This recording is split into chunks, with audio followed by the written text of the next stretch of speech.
Hoy seguiremos con esta serie de sermones llamada Anuncios y Señales de la Primera Navidad, que va a llegar hasta el último domingo del año. Hasta final de diciembre vamos a estar con esta serie que está basada en los anuncios de la venida del Mesías.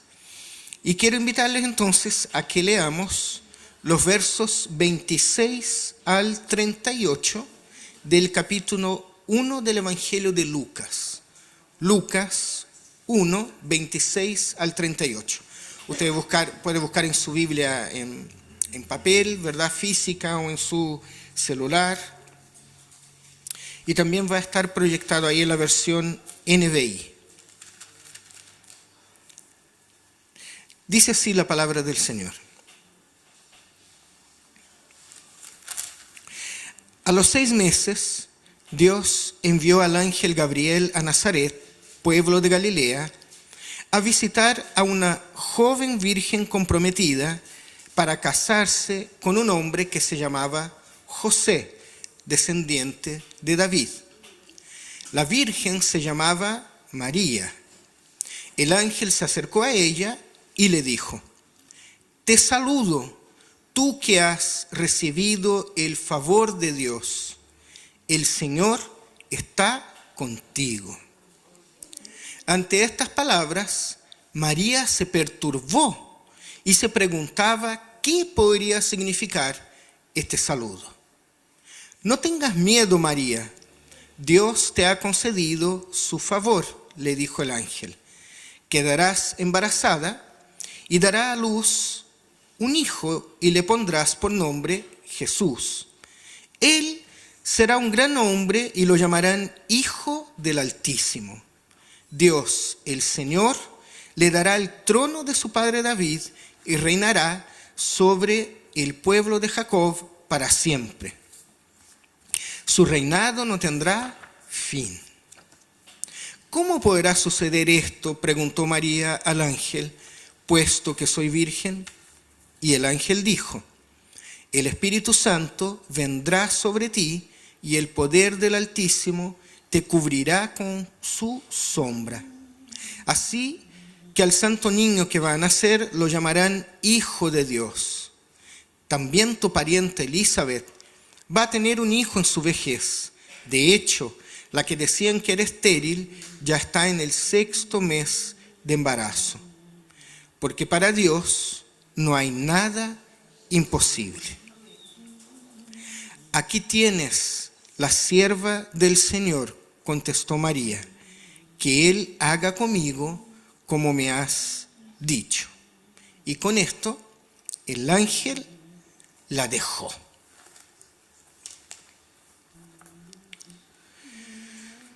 Nosotros podemos dividir este relato en 3 partes. Primero, están las circunstancias y los personajes en los versos 26 y 27. Después está el mensaje mismo del ángel, de los versos 28 al 37. Y lo tercero, que es la respuesta de María en el verso 38. Respecto a esto de las circunstancias y los personajes, este es un pasaje muy hermoso, ¿no? Muy hermoso, en donde se registran algunos detalles valiosos sobre la experiencia extraordinaria que vivió María, la que fue madre de Jesús. Lucas, el evangelista, el autor, sitúa el anuncio del nacimiento de Jesús en un contexto temporal, ¿no? ¿Cuándo es? A los 6 meses del embarazo de su prima Elizabeth, que es madre de Juan el Bautista, ¿no? La prima de María es madre de Juan Bautista, y el ángel dice, ella ya hace 6 meses que está embarazada.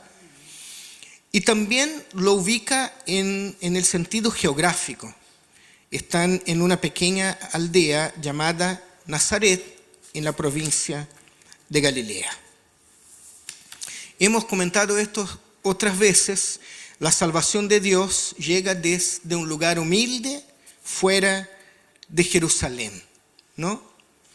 Y el instrumento humano que Dios ha escogido para encarnarse, para hacerse carne, es una chiquilla campesina que está en edad de casarse y que de hecho está comprometida con su futuro marido. Ellos están como de novios en nuestro tiempo. El matrimonio no se ha concretado todavía. Normalmente pasaba, ese periodo era como de un año, y es aquí que aparece el ángel. Entonces, antes que se concrete el matrimonio, tenemos esta intervención de Dios en la historia, ¿no? Cambiando completamente el mundo, dividiendo la humanidad en un antes y un después. Después tenemos el mensaje del ángel. Y es maravilloso el reconocimiento que le hace el ángel a la que ha recibido el favor de Dios. O como nosotros acostumbramos a escuchar en el mundo católico, los católicos dicen María llena de gracia, ¿no? Permítanme leer algunas traducciones del verso 28 para que nosotros tengamos una mejor comprensión. Porque nosotros sabemos, el Antiguo Testamento está escrito en hebreo y el Nuevo está escrito en griego. Pero a veces las palabras o las expresiones pueden ser traducidas de diferente forma. Entonces yo siempre les digo, ¿cuál es la mejor traducción bíblica? Es difícil decirlo. Lea varias. Cuando leo una cita bíblica, y ahora nosotros antes teníamos una Biblia en la casa, ¿no es cierto? Pero ahora uno va a internet, se mete, hay páginas web que uno entra y puede ir cambiando ahí la traducción y leyendo el mismo texto. Incluso hay páginas que uno puede leer de manera paralela distintas versiones de una misma cita. Entonces, ¿cuál es la mejor Biblia? Nosotros aquí estamos acostumbrados a usar la NBI. Muchos de nosotros crecimos con la Reina Valera del año 60, 1960, ¿verdad? También hay una que se llama RVC, la contemporánea, que es muy buena. Pero ustedes se van a fijar ahora que cuando tomamos un versículo y lo leemos en distintas traducciones, la comprensión que uno tiene se amplía, se agranda. Miren la NBI, que ya leímos. El ángel se acercó a ella y le dijo, te saludo, tú que has recibido el favor de Dios. El Señor está contigo. La Nueva Traducción Viviente dice, Gabriel se le apareció y dijo, saludos, mujer favorecida, el Señor está contigo. La Reina Valera contemporánea dice, el ángel entró donde ella estaba y le dijo, salve muy favorecida, el Señor está contigo. Y esta última que voy a leer es una traducción de la Sociedad Bíblica Española que se llama La Palabra. Esta Biblia dice así, el ángel entró en el lugar donde estaba María y le dijo, alégrate, favorecida de Dios, el Señor está contigo. Este saludo, saludos mujer favorecida, te saludo tú que has recibido, salve muy favorecida, tiene este sentido de alégrate. Uno no usa el alégrate como saludo, ¿no? Hola Bastián, alégrate. No, ¿verdad? Pero cuando uno lo piensa un poco, es hermoso. Que uno ve a alguien en la mañana y dice, alégrate Paola, alégrate Rosa, porque está empezando el día, que cosas buenas te pasen. Y el ángel sabía que cosas buenas iban a pasar, ¿no? ¿Por qué? Porque el Señor la había favorecido. Una traducción más literal sería, has encontrado gracia de parte de Dios. Qué hermoso, ¿no? Imagínense que el Señor diga a uno de nosotros: has encontrado gracia de parte de Dios. Definitivamente el favor de Dios se manifiesta en María con su elección para ser la madre del que será el Salvador, del que será el Mesías, el Señor. Y desde ese momento, María va a ser vista como un modelo a seguir por nosotros, o digamos así, para todo aquel que quiera buscar ser un verdadero discípulo o una verdadera discípula de Cristo. Otra cosa que podemos ver es que al principio del cristianismo, los títulos con que se expresaba la identidad de Jesús, como por ejemplo el título Hijo del Altísimo, estaban conectados principalmente con el fenómeno espectacular de la resurrección. La resurrección cambia todo en nuestra percepción también de Dios, ¿no? Y entonces cuando los cristianos decían el Hijo de Dios Altísimo, era principalmente por la resurrección de Cristo. Pero con el pasar del tiempo, la comunidad cristiana fue poco a poco dándose cuenta de que el Cristo resucitado no era diferente del que había actuado durante el ministerio público también. O más bien, había sido siempre el mismo, incluso desde su nacimiento.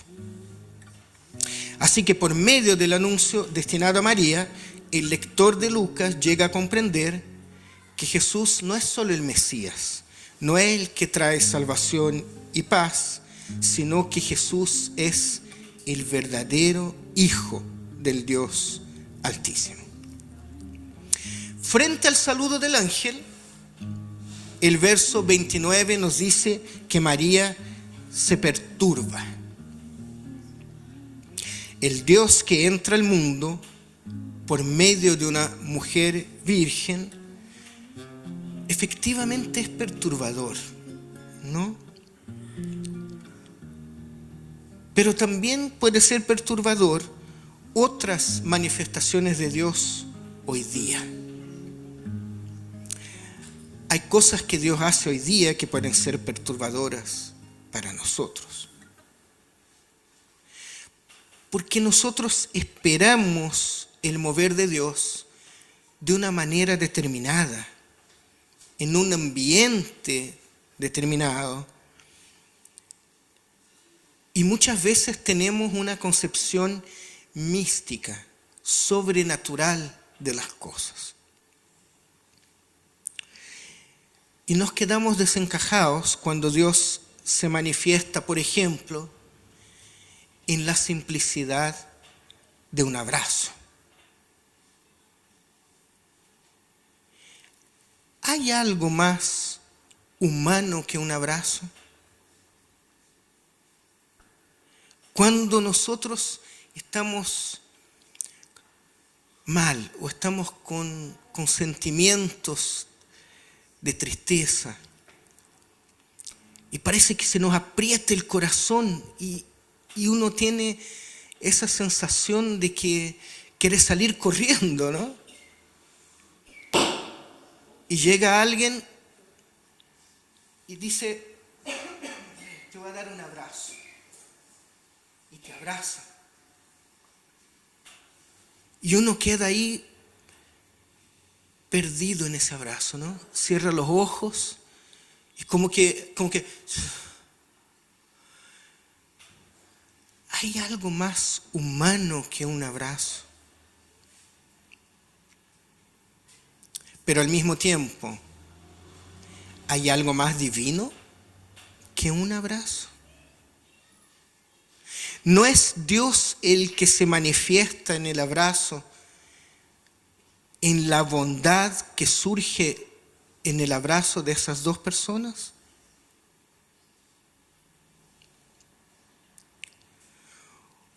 O nos quedamos desencajados, por ejemplo, cuando Dios se manifiesta en la entrega de un plato de comida para un niño que está viviendo en un campamento de refugiados en Gaza.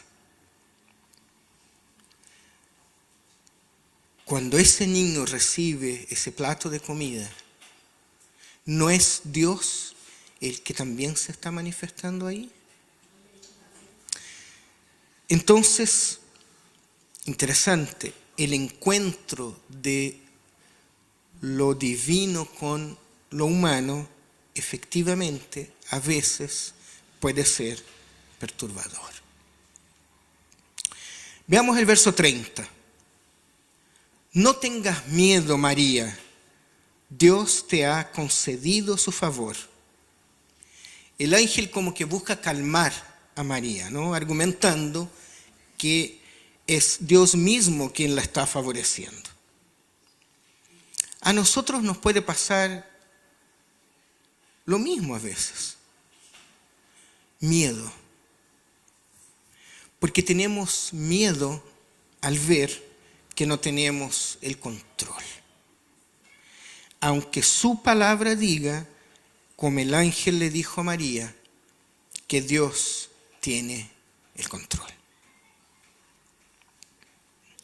Y después que el ángel le explica cómo se van a dar las cosas, María dice en el verso 34, ¿cómo va a ser eso? Díganme si no es la misma pregunta que todos hacemos, ¿no? ¿De dónde va a venir la provisión? ¿De dónde va a venir la sanidad? ¿Cómo va a ser esto? Todo el tiempo nos preguntamos. Señor, veo que está llegando fin de mes. ¿Cómo va a ser esto? Veo que tengo que comprar el uniforme para los niños. Ya me estoy anticipando ya a lo que... ¿Cómo va a ser esto? Qué difícil, ¿no? Frente a muchas situaciones en la vida, habrá que hacer un esfuerzo en fe y esperar en Dios y creer que es mucho mejor confiar en Él que confiar en nosotros mismos. Uno a veces no sabe cómo se van a dar las cosas, pero el Señor sí lo sabe. Las cosas, querida iglesia, van a suceder y van a ser como Dios quiere que sea. Amén. Y eso debiera bastarnos. Debiera bastarnos. Y lo tercero, la respuesta de María. María cree en el anuncio del ángel y ofrece voluntariamente su vientre a Dios. Y se dispone a obedecerlo incondicionalmente. Dice ella, aquí tienes a la sierva del Señor, que Él haga conmigo como me has dicho. Este es un rasgo que es muy significativo de la personalidad de María, en donde ella se autodefine como la esclava del Señor o la sierva del Señor. Ambas expresiones son equivalentes en griego. Fíjense que esta definición de María nos comunica, ya aquí al principio del Evangelio de Lucas, la descripción que el propio Jesús va a hacer de ella más adelante en el capítulo 8. En el capítulo 8 de Lucas le preguntan, cuando él se refiere, digamos, a su madre y sus hermanos, los va a presentar como los que escuchan la palabra de Dios y la ponen en práctica. ¿Se acuerdan? O sea, aquí en el 1:38, la respuesta espontánea de María a las palabras del ángel es una descripción de su actitud como discípula de Jesús. Porque el mejor significado que podemos dar hoy día a una sierva, a una esclava de Jesús, es esta, la que nosotros encontramos en el capítulo 8. Los siervos son los que escuchan la palabra de Dios y la ponen en práctica. Queridos, queridas, al final, este relato es una gran invitación para nosotros, a que nosotros nos sujetemos al plan de Dios, a pesar de no saber cuál será el futuro y de no conocer todo el plan divino. Si nosotros supiéramos el futuro, tomaríamos el lugar de Dios. Y eso no puede suceder. Es inherente del ser humano querer tener el control de las cosas. Pero el Evangelio de Jesús es todo lo contrario. Es levantar los brazos y es decir, Señor, estoy en tus manos. No sé qué va a ser del día de mañana. Ayer con Pamela estuvimos en un responso, en un velorio, y conversaba con algunos hermanos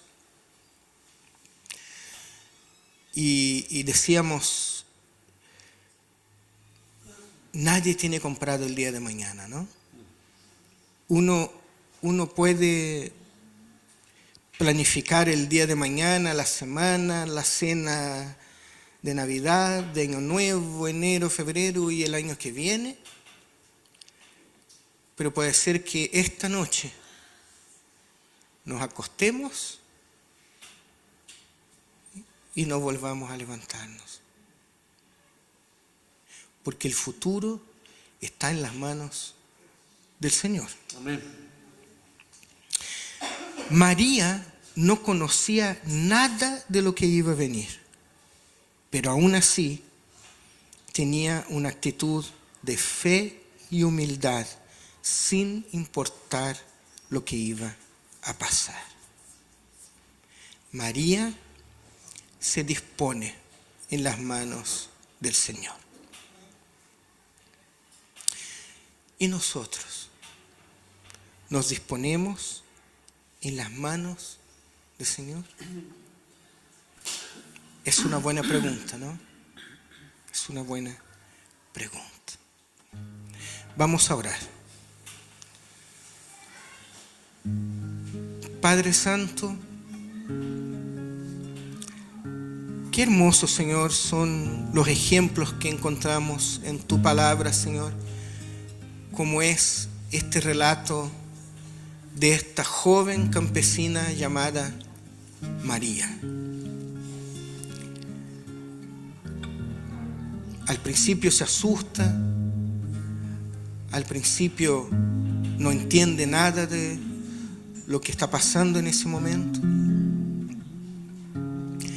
Pero aún así, Señor, se dispone en tus manos. Y hoy, tanto tiempo después, ya nosotros, sabiendo lo que pasó en la historia, nos maravillamos de su fe, de su disposición, de ser agraciada de parte tuya, Señor.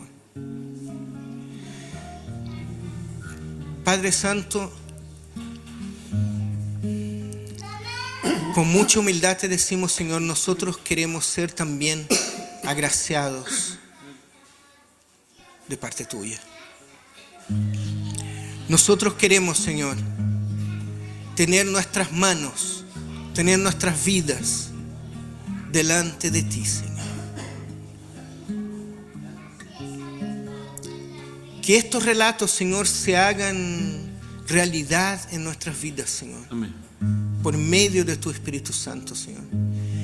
que estas narraciones que se encuentran en tu palabra, Señor, sean como ejemplo para nosotros, Señor. Para que así como María, Señor, nosotros también nos dispongamos en tus manos, Señor. En este tiempo, Señor, en este tiempo tan especial de natividad, de balance, Señor, sé con nosotros, Padre, sé con nosotros.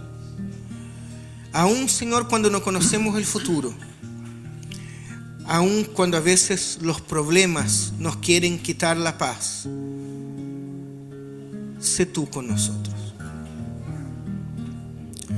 Oramos a ti, Señor, en el nombre de tu Hijo Jesús, como dice tu palabra. Amén.